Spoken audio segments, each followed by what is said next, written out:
ನಮಸ್ಕಾರ. ವಿಡಿಯೋ ನೋಡುವಂತ ಎಲ್ಲ ಆತ್ಮೀಯ ವೀಕ್ಷಕರಿಗೆ ಹಾಗೂ ನನ್ನ ಮುದ್ದು ವಿದ್ಯಾರ್ಥಿ ಬಳಗಕ್ಕೆ ಹೃದಯಪೂರ್ವಕ ಧನ್ಯವಾದಗಳನ್ನ ಹೇಳುತ್ತಾ ಇವತ್ತಿನ ವಿಡಿಯೋದಲ್ಲಿ ನಿಮ್ಗೆ ಏನ್ ಹೇಳ್ಕೊಡ್ತಾ ಇದ್ದೇನೆ ಅಂದ್ರೆ ವೋಟರ್ ಕಾರ್ಡಿಗೆ ಮೊಬೈಲ್ ನಂಬರ್ ಯಾವ ರೀತಿಯಾಗಿ ನಾವು ಲಿಂಕ್ ಅನ್ನ ಮಾಡಬಹುದು ಅನ್ನುವಂತ ವಿಧಾನವನ್ನ ಸಂಪೂರ್ಣವಾಗಿ ಕಲಿಸ್ಕೊಡ್ತಾ ಇದ್ದೀನಿ. ಜೊತೆಗೆ ನೀವು ಇವತ್ತೇ ಫಸ್ಟ್ ಟೈಮ್ ಯೂಟ್ಯೂಬ್ ಅಲ್ಲಿ ನಾನ್ ಮಾಡುವಂತ ವಿಡಿಯೋ ನೋಡ್ತಾ ಇದ್ದೀರಾ ಅಂದ್ರೆ ವಿಡಿಯೋ ಕೆಳಗಡೆ ಸಬ್ಸ್ಕ್ರೈಬ್ ಅನ್ನೋ ಬಟನ್ ಕಾಣಿಸ್ತಾ ಇದೆ, ಕೆಂಪು ಅಕ್ಷರಲೆ ಸಬ್ಸ್ಕ್ರೈಬ್ ಮಾಡ್ಕೊರಿ. ಬಾಜು ಒಂದು ಬೆಲ್ ಐಕಾನ್ ಗಂಟೆ ಬರ್ತದೆ, ಮೇಲಿನ ಗಂಟೆ ಬಾರಿಸ್ಬಿಟ್ರೆ ಸಾಕು. ನಾನ್ ಮಾಡುವಂತ ಈ ತರ ಪ್ರತಿಯೊಂದು ವಿಡಿಯೋಸ್ ಗಳ ಮಾಹಿತಿ ಏನಾಗುತ್ತೆ ನಿಮ್ಮ ಫೋನ್ ಮೇಲೆ ಮತ್ತೆ ನಿಮ್ಮ ಕಂಪ್ಯೂಟರ್ ಮೇಲೆ ನೋಟಿಫಿಕೇಶನ್ ಬರ್ತಾ ಇರತ್ತೆ. ನೀವು ಮನೆಯಲ್ಲೇ ಕುಳಿತುಕೊಂಡು ನಾನ್ ಮಾಡುವಂತಹ ಪ್ರತಿಯೊಂದು ವಿಡಿಯೋಸ್ ಅನ್ನ ನೋಡೋ ಮುಖಾಂತರ ಇವತ್ತು ಕಂಪ್ಯೂಟರ್ ಶಿಕ್ಷಣ ಮತ್ತೆ ಇನ್ನಿತರ ಮಾಹಿತಿಗಳನ್ನು ಕೂಡ ಸಂಪೂರ್ಣವಾಗಿ ಪಡಿಬಹುದು ಸ್ನೇಹಿತರೆ. ನೋಡೋಣ ಇವತ್ತು ಯಾವ ರೀತಿಯಾಗಿ ನಾವು ಮೊಬೈಲ್ ನಂಬರ್ ಅನ್ನ ಇವತ್ತು ವೋಟರ್ ಕಾರ್ಡ್ಗೆ ಲಿಂಕ್ ಅನ್ನ ಮಾಡಬಹುದು ಅನ್ನುವಂತಹ ವಿಧಾನವನ್ನ ಸಂಪೂರ್ಣವಾಗಿ ಕಲಿಸ್ಕೊಡ್ತಾ ಇದ್ದೀನಿ. ಸಮಾಧಾನದಿಂದ ವಿಡಿಯೋನ ಕಂಪ್ಲೀಟ್ ಆಗಿ ನೋಡಿದ್ರೆ ಇವತ್ತು ಮತದಾರ ಗುರುತಿನ ಚೀಟಿಗೆ ಅಂದ್ರೆ ವೋಟರ್ ಕಾರ್ಡ್ಗೆ ನೀವು ಮೊಬೈಲ್ ನಂಬರ್ ಲಿಂಕ್ ಇಲ್ಲದಿದ್ದರೆ ಲಿಂಕ್ ಅನ್ನ ಸಂಪೂರ್ಣವಾಗಿ ಮಾಡ್ಕೋಬಹುದು. ಓಕೆನಾ? ಅವಾಗ ನಾನೇನ್ ಮಾಡ್ಕೋತಾ ಇದೀನಿ, ಮೊದಲಿಗೆ ನಿಮ್ಮ ಕಂಪ್ಯೂಟರ್ ಅಥವಾ ಮೊಬೈಲ್ ಫೋನ್ ನಲ್ಲಿ ಇರುವಂತಹ ಗೂಗಲ್ ಕ್ರೋಮ್ ಅನ್ನು ಓಪನ್ ಮಾಡ್ತಿದ್ದಾನೆ. ನೀವೇನ್ ಮಾಡ್ಬೇಕು, ಇಲ್ಲಿಂದ SIR ಆನ್ಲೈನ್ ಅಂತಾನು ಕೂಡ ಟೈಪ್ ಮಾಡಬಹುದು ಅಥವಾ ವೋಟರ್ ಕಾರ್ಡ್ ಆನ್ಲೈನ್ ಅಂತಾನು ಕೂಡ ಟೈಪ್ ಮಾಡ್ಕೋಬಹುದು. ಅದರದೇ ಆಗಿರುವಂತ ನಾವು ವೋಟರ್ ಕಾರ್ಡ್ ಒಂದು ವೆಬ್ಸೈಟ್ ಗೆ ಸಂಪೂರ್ಣವಾಗಿ ಹೋಗ್ತೀವಿ. ಇಲ್ಲಿ ಸಿಟಿಸನ್ ಸರ್ವಿಸ್ ಪೋರ್ಟಲ್ ಮೇಲೆ ನೀವು ಕ್ಲಿಕ್ ಅನ್ನ ಮಾಡ್ಕೋಬೇಕು. ಮಾಡಿದ ನಂತರ ಸಂಪೂರ್ಣವಾಗಿ ನಮಗೆ ಒಂದು ವೋಟರ್ ಕಾರ್ಡಿನ ಒಂದು ಆನ್ಲೈನ್ ಪೋರ್ಟಲ್ ಕೂಡ ಸಂಪೂರ್ಣವಾಗಿ ಓಪನ್ ಆಗುತ್ತೆ. ಓಪನ್ ಆದ ನಂತರ ನಾವೇನ್ ಮಾಡಬಹುದು, ಕನ್ನಡದಲ್ಲಿ ಕೂಡ ನಾನು ಟ್ರಾನ್ಸ್ಲೇಷನ್ ಮಾಡ್ಕೊಂಡು ಓಪನ್ ಮಾಡ್ಕೊಂಡಿದ್ದೀನಿ. ಸಪೋಸ್ ಕನ್ನಡದಲ್ಲಿ ಆಗ್ಬಹುದು, ಆಗಿದೆ ನೋಡಬಹುದು. ಆದ ನಂತರ ಸಪೋಸ್ ನೀವು SRI ಸಪೋಸ್ ಫಾರಂ ಭರ್ತಿ ಮಾಡಬೇಕಾಗಿತ್ತು ಅಂದ್ರೆ ಇಲ್ಲಿಂದ ಮಾಡಬಹುದು. SIR ಅಲ್ಲಿ ನಿಮ್ಮ ಹೆಸರನ್ನು ಹುಡುಕ್ಬೇಕಾಗಿತ್ತು ಅಂದ್ರೆ ಇಲ್ಲಿಂದನೂ ಕೂಡ ಹುಡುಕ್ಬಹುದು. ಇಲ್ಲ ಸರ್ ನನಗೆ ಒಂದು ವೋಟರ್ ಕಾರ್ಡಿಗೆ ಮೊಬೈಲ್ ನಂಬರ್ ಲಿಂಕ್ ಮಾಡಬೇಕಾಗಿತ್ತು ಅಂದ್ರೆ ಏನ್ ಮಾಡ್ಬೇಕಪ್ಪ ಅಂದ್ರೆ ಕೆಳಗಡೆ ಬರಬೇಕು. ಸಂಪೂರ್ಣವಾಗಿ ಸ್ಲೈಡರ್ ಅನ್ನ ಕೆಳಗಡೆ ತಗೊಳ್ಳಿ. ಮೊಬೈಲ್ ಫೋನ್ ಒಳಗೂ ಕೂಡ ಇದೇ ರೀತಿಯಾಗಿ ಓಪನ್ ಆಗುತ್ತೆ. ನೀವು ಡೈರೆಕ್ಟ್ ಆಗಿ ಇದೇ ರೀತಿಯಾಗಿ ಓಪನ್ ಮಾಡ್ಕೋಬಹುದು. ಮಾಡಿದ ನಂತರ ನಾವೇನ್ ಮಾಡ್ಬೋದಪ್ಪ ಅಂದ್ರೆ ಇಲ್ಲಿಂದ PWD ಅನ್ನು ನವೀಕರಿಸಿ ಅಥವಾ ಬದಲಿಸಿ ಅಥವಾ ಗುರುತು ಹೊಂದಿರುವ ಇಫಿಕ್ ಪಡೆಯಲು ಫಾರ್ಮ್ ನಂಬರ್ 8 ಅನ್ನು ಭರ್ತಿ ಮಾಡಿ ಅಂತ ಬಂದಿರತ್ತೆ. ಈ ರೀತಿಯಾಗಿ ಬಂದಾಗ ನಾವೇನ್ ಮಾಡಬಹುದು, ಇಲ್ಲಿಂದ ಡೌನ್ಲೋಡ್ ಮಾಡಿ ಅಂದ್ರೆ ಅದರದ ಮಾರ್ಗಸೂಚಿಗಳನ್ನು ಕೂಡ ಡೌನ್ಲೋಡ್ ಮಾಡ್ಕೋಬಹುದು. ಅಥವಾ ಪೂರ್ವ ಕರಡು ನಮೂನೆಗಳಿಗಾಗಿ ಒಂದು ಘೋಷಿತ ನಮೂನೆ ಒಂದು ಅರ್ಜಿ ಕೂಡ ಇಲ್ಲಿಂದ ಡೌನ್ಲೋಡ್ ಮಾಡಬಹುದು. ಬೇಕು ಅಂದ್ರೆ ನೀವು ಸಂಪೂರ್ಣವಾಗಿ ಮಾಡ್ಕೋಬಹುದು. ಇಲ್ಲ ಸರ್ ಬೇಡ ಅಂದ್ರೆ ನೀವು ಅದನ್ನ ಸಂಪೂರ್ಣವಾಗಿ ಬೇಡ ಅಂದ್ರೆ ಬಿಟ್ಬಿಡಬಹುದು. ಬಟ್ ಈಗ ಏನ್ ಮಾಡ್ಬೇಕಾಗಿದೆ, ನನಗೆ ಸಂಪೂರ್ಣವಾಗಿ ಇವತ್ತು ಮೊಬೈಲ್ ನಂಬರ್ ಲಿಂಕ್ ಮಾಡಬೇಕಾಗಿತ್ತು ಅಂದ್ರೆ ಅವಾಗ ನಾನೇನ್ ಮಾಡ್ಕೋತೀನಿ ಅಂದ್ರೆ ಇಲ್ಲಿ ಕಾಣಿಸಿರುವಂತ ಈ ಫಾರ್ಮ್ ನಂಬರ್ 8 ಭರ್ತಿ ಮಾಡಿ ಅಂತ ಬಂದಿರುತ್ತೆ. ನೀವು ಇದರ ಮೇಲೆ ಕ್ಲಿಕ್ ಅನ್ನ ಮಾಡಬೇಕು. ಮಾಡಿದ ನಂತರ ಲಾಗಿನ್ ಮಾಡಿ ಅಂತ ಬರುತ್ತೆ. ನಿಮ್ಮ ಮೊಬೈಲ್ ಸಂಖ್ಯೆ ಹಾಕಿ OTP ಮುಖಾಂತರ ನೀವೇನ್ ಮಾಡಬಹುದು, ಲಾಗಿನ್ ಅನ್ನ ಮಾಡ್ಕೋಬಹುದು ಅಥವಾ ಇಫಿಕ್ ನಂಬರ್ ಕೂಡ ಹಾಕೋಬಹುದು. ನಾನು ಮೊಬೈಲ್ ನಂಬರ್ ಹಾಕಿ ಕೆಳಗಡೆ ಕಾಣಿಸಿರುವಂತ ಕ್ಯಾಪ್ಚರ್ ಕೋಡ್ ಹಾಕಿ OTP ಮೇಲೆ ಕ್ಲಿಕ್ ಮಾಡಿದಾಗ ನಾನು ಕೊಟ್ಟಿರುವಂತ ಮೊಬೈಲ್ ನಂಬರ್ಗೆ OTP ಬರುತ್ತೆ. ಆ ಒಂದು OTP ಅನ್ನು ಹಾಕಿ ನಾವೇನ್ ಮಾಡಬಹುದು, ಇಲ್ಲಿ ಲಾಗಿನ್ ಅನ್ನ ಮಾಡ್ಕೋಬಹುದು. ಓಕೆ, ನಾನು ಸಂಪೂರ್ಣವಾಗಿ ಮೊಬೈಲ್ ನಂಬರ್ ಹಾಕಿ OTP ಮೇಲೆ ಕ್ಲಿಕ್ ಅನ್ನ ಮಾಡ್ಕೋತಾ ಇದ್ದೇನೆ. ಓಕೆ, OTP ಮೇಲೆ ಕ್ಲಿಕ್ ಅನ್ನ ಮಾಡ್ತಿದ್ದಾನೆ. ಸಂಪೂರ್ಣವಾಗಿ ನಾವು ಕೊಟ್ಟಿರುವಂತಹ ಮೊಬೈಲ್ ನಂಬರ್ಗೆ ಒಂದು OTP ಬರುತ್ತೆ. ಆ ಒಂದು OTP ಅನ್ನ ನೀವೇನ್ ಮಾಡ್ಬೇಕು, ಇಲ್ಲಿ ಸಂಪೂರ್ಣವಾಗಿ ಹಾಕೋಬೇಕಾಗ್ತದೆ. OTP ನಮೂದಿಸಿ ಅಂತ ಬಂದಿರತ್ತೆ, ಅಲ್ಲಿ ನೀವೇನ್ ಮಾಡ್ಬೇಕು, ಬಂದಿರುವಂತಹ OTP ಅನ್ನ ನೀವು ಸಂಪೂರ್ಣವಾಗಿ ಅಲ್ಲಿ ಹಾಕೋಬೇಕಾಗ್ತದೆ. ಹಾಕಿದ ನಂತರ ಪರಿಶೀಲಿಸು ಮತ್ತು ಲಾಗಿನ್ ಮಾಡಿ ಅಂತ ಬರುತ್ತೆ. ನೀವು ಇದರ ಮೇಲೆ ಕ್ಲಿಕ್ ಅನ್ನ ಮಾಡ್ಕೋಬಹುದು. ಮಾಡಿದ ನಂತರ ಸಂಪೂರ್ಣವಾಗಿ ನಮ್ಗೆ ಏನಾಗುತ್ತೆ, ಈ ಒಂದು ಪೇಜ್ ಆಟೋಮೆಟಿಕ್ ಆಗಿ ಲಾಗಿನ್ ಆಗುತ್ತೆ. ಲಾಗಿನ್ ಆದ ನಂತರ ಆಟೋಮೆಟಿಕ್ ಆಗಿ ನಿಮ್ಮ ಒಂದು ಮತದಾರ ಗುರುತಿನ ಚೀಟಿಯ ಒಂದು ನಂಬರ್ ಏನಿರುತ್ತೆ ಆ ಒಂದು ನಂಬರ್ ಕೂಡ ಸಂಪೂರ್ಣವಾಗಿ ನೋಡ್ಲಿಕ್ಕೆ ಸಿಗ್ತಾ ಇರತ್ತೆ. ಸಂಪೂರ್ಣವಾಗಿ ನೋಡಬಹುದು. ಓಕೆನಾ? ಬರ್ತಿದ್ದಾನೆ. ಇಲ್ಲಿಂದ ಸಪೋಸ್ ನಿಮ್ಮದೇ ಒಂದು ಮೊಬೈಲ್ ನಂಬರ್ ಲಿಂಕ್ ಮಾಡ್ತಾ ಇದ್ದೀರಿ, ಸ್ವಂತ ನೀವೇ ಮಾಡ್ತಾ ಇದ್ದೀರಿ ಅಂದ್ರೆ ಸ್ವಯಂ ಇರಬೇಕು. ಬೇರೆಯವರು ಮಾಡ್ತಾ ಇದ್ದೀರಿ ನಿಮ್ಮ ಲಾಗಿನ್ ಇಂದ ಅಂದ್ರೆ ಇತರೆ ಅಂತ ಇರ್ಬೇಕಾಗತ್ತೆ. ಓಕೆನಾ? ಅವಾಗ ನಾವೇನ್ ಮಾಡ್ಕೋಬಹುದು, ಸ್ವಯಂ ಅಂತ ತಗೊಂಡು ಇಲ್ಲಿಂದ ಸಲ್ಲಿಸು ಅಂತ ಬರುತ್ತೆ. ನಾವೇನ್ ಮಾಡಬಹುದು, ಸಲ್ಲಿಸು ಮೇಲೆ ಕ್ಲಿಕ್ ಅನ್ನ ಮಾಡ್ಕೋಬೇಕು. ಮಾಡಿದ ನಂತರ ನಮ್ಗೆ ಈ ರೀತಿಯಾಗಿರುವಂತಹ ಒಂದು ಪೇಜ್ ಕೂಡ ಕಂಪ್ಲೀಟ್ ಆಗಿ ಓಪನ್ ಆಗುತ್ತೆ. ಓಪನ್ ಆದ ನಂತರ ಇಲ್ಲೇನ್ ಮಾಡ್ಬೇಕಪ್ಪ ಅನ್ನೋದನ್ನ ಸಂಪೂರ್ಣವಾಗಿ ನಾವು ನೋಡಬಹುದು.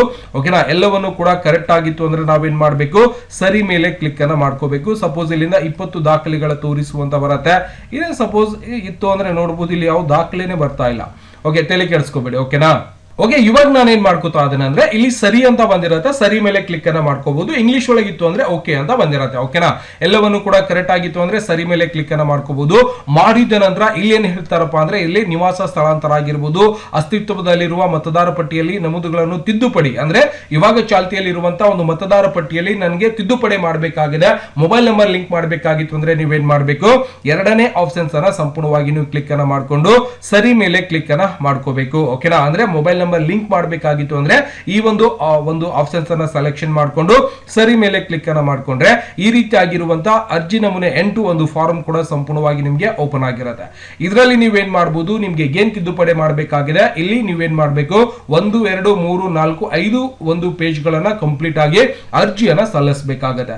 ಅಂದ್ರೆ ಇಲ್ಲಿಂದ ಮೊದಲನೇ ಪೇಜ್ ಅಲ್ಲಿ ನೀವೇನು ಸಲ್ಲಿಸುವಂತ ಅವಶ್ಯಕತೆ ಇಲ್ಲ, ಆಟೋಮೆಟಿಕ್ ಆಗಿ ಪ್ಯಾಚ್ ಅಪ್ ಆಗಿರುತ್ತೆ. ನೀವು ಡೈರೆಕ್ಟ್ ಆಗಿ ಅರ್ಜಿ ವಿವರಗಳ ಮೇಲೆ ಕ್ಲಿಕ್ ಅನ್ನ ಮಾಡ್ಕೊಂಡಾಗ ಇಲ್ಲಿ ಸಂಪೂರ್ಣವಾಗಿರುವಂತಹ ನಿಮ್ಮ ಒಂದು ಅರ್ಜಿ ವಿವರ ಕೂಡ ಇಲ್ಲಿ ಸಂಪೂರ್ಣವಾಗಿ ಬಂದಿರುತ್ತೆ. ನಿಮ್ಮ ಹೆಸರಾಗಿರ್ಬೋದು, ನಿಮ್ಮ ಒಂದು ವೋಟರ್ ಕಾರ್ಡ್ ಲಿಂಕ್ ಆಗಿರ್ಬೋದು, ಒಂದೇ ನಂಬರ್ ಆಗಿರ್ಬೋದು. ಇದರಲ್ಲಿ ನಮಗೆ ಮೊಬೈಲ್ ನಂಬರ್ ಒಂದು ಲಿಂಕ್ ಮಾಡಬೇಕಾಗಿದೆ ಸರ್ ಅಂದ್ರೆ ನಾವೇನ್ ಮಾಡಬೇಕು, ಮೊಬೈಲ್ ನಂಬರ್ ಅಂತ ಇದ್ದಿರತ್ತೆ. ಇದನ್ನ ನಾವೇನ್ ಮಾಡ್ಬೇಕು, ಇಲ್ಲಿಂದ ನನ್ನ ಬಳಿ ಆಧಾರ್ ಸಂಖ್ಯೆ ಇಲ್ಲದ ಕಾರಣ ನನ್ನ ಆಧಾರ್ ಸಂಖ್ಯೆಯನ್ನು ನೀಡಲು ಸಾಧ್ಯವಾಗುತ್ತಿಲ್ಲ. ಅವಾಗ ನಾನು ಆಧಾರ್ ಸಂಖ್ಯೆ ಅಂತ ಮಾಡಬಹುದು. ಇಲ್ಲಿಂದ ಸ್ವಯಂ ಆಗಿರ್ಬೋದು, ತಂದೆ ತಾಯಿ ಯಾವುದೇ ಇತರ ಸಂಬಂಧಿಕರು ಲಭ್ಯವಿದ್ದರೆ ಆಯ್ಕೆ ಮಾಡ್ಕೋಬೇಕು. ತಂದೆ ತಾಯಿ ಯಾವುದೇ ಒಂದು ಇತರೆ ಸಂಬಂಧಿಕರು ಲಭ್ಯವಿದ್ದರೆ ಆಯ್ಕೆ ಮಾಡ್ಕೋಬೇಕು. ಸ್ವಯಂ ಅಂತ ಬಂದಿರತ್ತೆ. ಈ ರೀತಿಯಾಗಿ ಒಂದು ಪೇಜ್ ಅನ್ನ ಓಪನ್ ಆದಾಗ ಇದರಲ್ಲಿ ನಾವು ಯಾವುದನ್ನ ಆಯ್ಕೆ ಮಾಡ್ಕೋಬೇಕಪ್ಪ ಅಂದ್ರೆ ಇಲ್ಲಿ ಒಟ್ಟಾರೆಯಾಗಿ ಏನ್ ಕೇಳ್ತಾ ಇದಾರಪ್ಪ ಅಂದ್ರೆ ಈ ಒಂದು ಮೊಬೈಲ್ ನಂಬರ್ ನೀವು ಹಾಕ್ತಾ ಇದ್ದೀರಲ್ಲ, ಮೊಬೈಲ್ ಸಂಖ್ಯೆ ಅಂತ ಬಂದಿರತ್ತೆ. ನಿಮ್ಮ ಸ್ವಂತ ಮೊಬೈಲ್ ನಂಬರ್ ಹಾಕ್ತಾ ಇದ್ರು, ತಂದೆ ತಾಯಿ ಅಥವಾ ಯಾರ್ದ ನೀವು ಒಂದು ಮೊಬೈಲ್ ನಂಬರ್ ಮೆನ್ಷನ್ ಮಾಡ್ತಾ ಇದ್ರು ಅಂತ ಕೇಳುತ್ತೆ. ಇಲ್ಲ ಸರ್ ಸ್ವಂತ ಮೊಬೈಲ್ ನಂಬರ್ ಇತ್ತು ಅಂದ್ರೆ ಮೊಬೈಲ್ ನಂಬರ್ ಸ್ವಂತ ಹಾಕಬೇಕು. ಇಲ್ಲಿ ಮೊಬೈಲ್ ನಂಬರ್ ಸಂಪೂರ್ಣವಾಗಿ ನೀವು ಹಾಕಿದ ಮೇಲೆ ಏನ್ ಮಾಡಬೇಕು, ಸಂಪೂರ್ಣವಾಗಿ ಕೆಳಗಡೆ ಸ್ವಲ್ಪ ಈ ಒಂದು ಪೇಜ್ ಅನ್ನ ತಗೋಬಹುದು. ಇಲ್ಲ ಅಂದ್ರೆ ನೀವು ಯಾವ ನಂಬರ್ ಕೊಡ್ತಾ ಇದೀರಿ ಆ ಒಂದು ನಂಬರ್ ಅನ್ನ ನೀವು ಸಂಪೂರ್ಣವಾಗಿ ಇಲ್ಲಿಂದ ಹಾಕೋಬೇಕಾಗ್ತದ. ಹಾಕಿದ ನಂತರ ನೀವೇನ್ ಮಾಡಬೇಕು, ಈ ಒಂದು ಪೇಜ್ ನಾನು ಸ್ವಲ್ಪ ಕೆಳಗಡೆ ತಗೋತೇನೆ. ಕೆಳಗಡೆ ಬರ್ತಿದ್ದಾನೆ, ಇಲ್ಲಿಂದ ಮುಂದೆ ಅಂತ ಬರುತ್ತೆ. ಮುಂದೆ ಮೇಲೆ ನೀವು ಸಂಪೂರ್ಣವಾಗಿ ಕ್ಲಿಕ್ ಅನ್ನ ಮಾಡ್ಕೊಳ್ಳಿ. ಮಾಡಿದ ನಂತರ ಇಲ್ಲಿನೂ ಕೂಡ ಸಾಕಷ್ಟು ಒಂದು ಮಾಹಿತಿಗಳನ್ನು ಕೂಡ ಕೇಳುತ್ತೆ. ಮೊಬೈಲ್ ನಂಬರ್ ಹಾಕಬೇಕಾಗಿದೆ, ಮೊಬೈಲ್ ನಂಬರ್ ಕ್ಲಿಕ್ ಮಾಡ್ಕೊರಿ.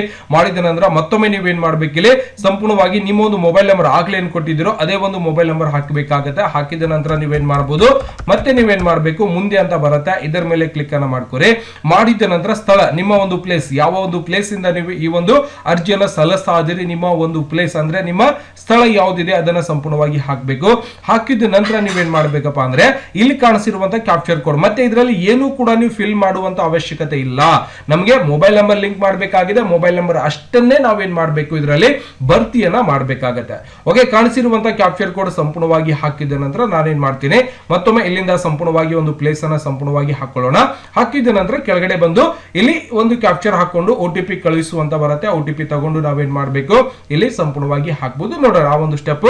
ಮೇಲ್ಗಡೆ ಹೆಸರು ಕೂಡ ಸಂಪೂರ್ಣವಾಗಿ ಹಾಕುತ್ತೀನಿ.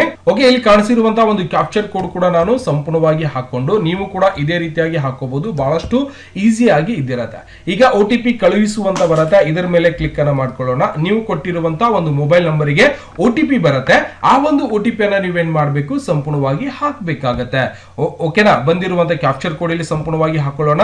ಹಾಕಿದ ನಂತರ OTP ಏನಾಗುತ್ತೆ ನೋಡೋಣ. ಸಂಪೂರ್ಣವಾಗಿ ಬಹಳಷ್ಟು ಈಸಿ ಆಗಿದೆ. ಎಲ್ಲರೂ ಕೂಡ ನೀವೇನ್ ಮಾಡಬಹುದು, ಈ ಒಂದು ಅರ್ಜಿಯನ್ನ ಸಂಪೂರ್ಣವಾಗಿ ಹಾಕಬಹುದು. ಓಕೆನಾ, ಈ ರೀತಿಯಾಗಿ ಬಂದಾಗ OTP ಕಳುಹಿಸಿ ಅಂತ ಬರುತ್ತೆ. ಮತ್ತೊಮ್ಮೆ ನಾನು ಏನ್ ಮಾಡ್ತಾ ಇದ್ದೀನಿ, ಕ್ಲಿಕ್ ಅನ್ನ ಮಾಡ್ಕೊತಾ ಇದ್ದೀನಿ. OTP ಯಶಸ್ವಿಯಾಗಿ ಕಳಿಸಲಾಗಿದೆ ಅಂತ ಬಂತು. ಹೌದಾ, ಅಂದ್ರೆ ನಾವು ಕೊಟ್ಟಿರುವಂತ ಮೊಬೈಲ್ ನಂಬರ್ಗೆ OTP ಬಂದಿರತ್ತೆ. ಆ ಒಂದು OTP ಅನ್ನ ನೀವೇನ್ ಮಾಡಬೇಕು, ಕೆಳಗಡೆ ಕೊಟ್ಟಿರುವಂತ ಒಂದು ಫೈಲ್ ಮೇಲೆ ಅಂದ್ರೆ ಒಂದು ಬಾಕ್ಸ್ ಒಳಗೆ ನೀವೇನ್ ಮಾಡಬೇಕು, ಸಂಪೂರ್ಣವಾಗಿ ಆ ಒಂದು OTP ಅನ್ನ ಇಲ್ಲಿ ಹಾಕೋಬೇಕಾಗ್ತದೆ. ಹಾಕಿದ ನಂತರ ನೀವೇನ್ ಮಾಡಬೇಕು, ಉಳಿಸುವಂತ ಬರುತ್ತೆ. ಸಪೋಸ್ ಪೂರ್ವ ವೀಕ್ಷಣೆಗೆ ಅರ್ಜಿಯನ್ನ ನೀವು ಒಂದ್ಸಾರಿ ಪರಿಶೀಲನೆ ಕೂಡ ಸಂಪೂರ್ಣವಾಗಿ ಮಾಡ್ಕೋಬಹುದು. ಓಕೆನಾ, ಮಾಡಿದ ನಂತರ ನೀವೇನ್ ಮಾಡಬೇಕು, ಕೆಳಗಡೆ ಒಂದು ಆಪ್ಷನ್ಸ್ ಬರುತ್ತೆ, ಅಲ್ಲಿಂದ ಹೇಳ್ತೀನಿ ನಿಮ್ಗೆ. ಓಕೆನಾ, OTP ಸರಿಯಾಗಿ ಹಾಕಿದ್ದೀರಾ ಅಂತ ಕೇಳುತ್ತೆ. ಸಂಪೂರ್ಣವಾಗಿ ನೋಡ್ಕೋಬೇಕು ಒಂದ್ಸಾರಿ. ಮಾಡಿದ ನಂತರ ನೀವೇನ್ ಮಾಡಬೇಕು, ಉಳಿಸುವಂತ ಬರುತ್ತೆ. ಇದರ ಮೇಲೆ ಅಥವಾ ಒಂದ್ಸಾರಿ ಪರಿವೀಕ್ಷಣೆಗೆ ಒಂದ್ಸಾರಿ ನೀವು ಪರಿಶೀಲನೆಯನ್ನ ಮಾಡ್ಕೋಬಹುದು.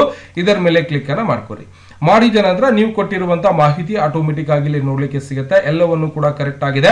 ಸ್ವಯಂ ಮೊಬೈಲ್ ನಂಬರ್ ಕೂಡ ಸಂಪೂರ್ಣವಾಗಿ ಹಾಕಿದೀವಿ. ಹಾಕಿದ ನಂತರ ಈ ಒಂದು ಪೇಜ್ ಸಂಪೂರ್ಣವಾಗಿ ಕರೆಕ್ಟ್ ಆಗಿತ್ತು ಅಂದ್ರೆ ಒಂದ್ಸಾರಿ ಪರಿಶೀಲನೆಯನ್ನ ಮಾಡ್ಕೋಬೇಕು.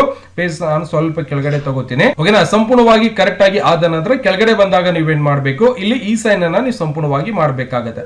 ಅವಾಗ ನೀವೇನ್ ಮಾಡಬೇಕು, ಈ ಸೈನ್ ಮಾಡಿ ಮತ್ತು ಸಲ್ಲಿಸಿ ಅಂತ ಬರುತ್ತೆ. ಇದರ ಮೇಲೆ ನೀವು ಕ್ಲಿಕ್ ಅನ್ನ ಮಾಡ್ಕೊಂಡ್ರೆ ಸಾಕು. ಇಲ್ಲಿ ಸಬ್ಮಿಟ್ ಒಂದು ಫಾರ್ಮ್ ಇರುತ್ತೆ. ಇದರ ಮೇಲೆ ಕ್ಲಿಕ್ ಮಾಡ್ಕೊಂಡ್ರೆ ಸಂಪೂರ್ಣವಾಗಿ ಮೊಬೈಲ್ ನಂಬರ್ ಲಿಂಕ್ ಮಾಡುವಂತ ಒಂದು ಅಪ್ಲಿಕೇಶನ್ ಅನ್ನು ನೀವು ಸಂಪೂರ್ಣವಾಗಿ ಸಲ್ಲಿಸಿದ್ದೀರಿ. ಇದು ಮನೆಯಲ್ಲಿ ಕೂತ್ಕೊಂಡು ಮನೆಯಲ್ಲಿರುವಂತಹ ಎಲ್ಲಾ ಸದಸ್ಯರ ಒಂದು ಮೊಬೈಲ್ ನಂಬರ್ ಏನಾಗಿದೆ ಅಂತ ನೀವು ಪರಿಶೀಲನೆ ಮಾಡ್ಕೊಂಡು ಏನ್ ಮಾಡ್ಕೋಬಹುದು, ಅರ್ಜಿಯನ್ನ ಸಲ್ಲಿಸ್ಕೋಬಹುದು. ಯಾಕಂದ್ರೆ ಈಗ SIR ಒಂದು ಪರೀಕ್ಷಣೆ ಕೂಡ ಸಂಪೂರ್ಣವಾಗಿ ಮಾಡ್ತಾ ಇದ್ದಾರೆ. ಅದರಲ್ಲಿ ನಿಮ್ಮ ವೋಟರ್ ಕಾರ್ಡ್ ಅಲ್ಲಿ ಮೊಬೈಲ್ ನಂಬರ್ ಲಿಂಕ್ ಇಲ್ಲ ಅಂದ್ರೆ ಅದು ಆಗುವುದಿಲ್ಲ. ಹಾಗಾಗಿ ನೀವು ಮೊಬೈಲ್ ನಂಬರ್ ಅನ್ನ ಲಿಂಕ್ ಮಾಡ್ಕೊಂಡ್ರೆ ನೀವು SRI ಫಾರ್ಮ್ ಅನ್ನ ನೀವು ಬಹಳಷ್ಟು ಈಸಿಯಾಗಿ ನೀವೇನ್ ಮಾಡಬಹುದು, ಅದನ್ನ ಸಂಪೂರ್ಣವಾಗಿ ಕಂಪ್ಲೀಟ್ ಮಾಡ್ಕೋಬಹುದು. ದಯವಿಟ್ಟು ಇಷ್ಟೇ ಇರತ್ತೆ, ಸಂಪೂರ್ಣವಾಗಿ ಮಾಡಿದಿರಂತ ಗೊತ್ತಾಗ್ತಾ ಇದೆ. ಈ ಒಂದು ಪ್ರಿಂಟ್ ಅನ್ನ ನೀವು ಸಂಪೂರ್ಣವಾಗಿ ಪ್ರಿಂಟ್ ಕೂಡ ತಗೋಬಹುದು. ಇದರ ಸ್ಟೇಟಸ್ ಗಳು ಕೂಡ ನೀವು ಚೆಕ್ ಅನ್ನ ಮಾಡ್ಕೋಬಹುದು. ಈ ರೀತಿಯಾಗಿ ನಾವೇನ್ ಮಾಡಬಹುದು, ಮತದಾರ ಗುರುತಿನ ಚೀಟಿಯಲ್ಲಿ ಮೊಬೈಲ್ ನಂಬರ್ ಅನ್ನ ಸಂಪೂರ್ಣವಾಗಿ ನಾವು ತಿದ್ದುಪಡಿ ಅಥವಾ ಎಡಿಟ್ ಕೂಡ ಮಾಡ್ಕೋಬಹುದು, ಅಥವಾ ಅದರಲ್ಲಿ ನಾವು ಮೊಬೈಲ್ ನಂಬರ್ ಲಿಂಕ್ ಕೂಡ ಸಂಪೂರ್ಣವಾಗಿ ಮಾಡ್ಕೊಂಡಿದ್ದೀವಿ. ಓಕೆನಾ. ಇದನ್ನ ಅರ್ಜಿ ಸ್ವೀಕೃತ ರಶೀದಿ ಇರುತ್ತೆ, ಇದನ್ನ ಪ್ರಿಂಟ್ ಅನ್ನ ಸಂಪೂರ್ಣವಾಗಿ ತಗೊಂಡು ನಿಮ್ಮ ಒಂದು ಅರ್ಜಿ ಒಂದು ಫಾರ್ಮ್ ಅನ್ನ ಕೆಲವೊಂದು ದಿನಗಳಲ್ಲಿ ನೀವು ನೋಡ್ಕೋಬಹುದು, ಅಥವಾ ಈ ಒಂದು ಹಾಕಿರುವಂತಹ ಒಂದು ಅರ್ಜಿಯನ್ನ ನಿಮ್ಮ ಹತ್ತಿರದಲ್ಲಿರುವಂತಹ BLO ಅವರಿಗೆ ಕೊಟ್ಟರು ಕೂಡ ಅವ್ರು ಅಪ್ರೂವ್ ಮಾಡಿ ಕೊಟ್ಬಿಡ್ತಾರೆ. ಕೇವಲ 1-2-3 ದಿನದಲ್ಲಿ ಸಂಪೂರ್ಣವಾಗಿ ನಿಮ್ಮ ಒಂದು ವೋಟರ್ ಕಾರ್ಡ್ಗೆ ಮೊಬೈಲ್ ನಂಬರ್ ಲಿಂಕ್ ಆಗಿ ಬಂದ್ಬಿಡತ್ತೆ. ಓಕೆನಾ. ಹೇಳಿರುವಂತಹ ಮಾಹಿತಿ ಸಂಪೂರ್ಣವಾಗಿ ಅರ್ಥ ಆಗಿದೆ ಅನ್ಕೋತಾ ಅದನ್ನೇ. ಈ ರೀತಿಯಾಗಿ ನಾನು ಮಾಡುವಂತಹ ಪ್ರತಿಯೊಂದು ವಿಡಿಯೋಸ್ ಗಳನ್ನ ನೋಡಬೇಕಾಗಿತ್ತು ಅಂದ್ರೆ ಸಬ್ಸ್ಕ್ರೈಬ್ ಮಾಡೋದನ್ನ ಮರಿಬಾರ್ದು. ಮತ್ತೆ ಸಿಗೋಣ ಮುಂದಿನ ವಿಡಿಯೋದಲ್ಲಿ. ನಮಸ್ಕಾರ. ವಿಡಿಯೋ ನೋಡುವಂತಹ ಎಲ್ಲ ಆತ್ಮೀಯ ವೀಕ್ಷಕರಿಗೆ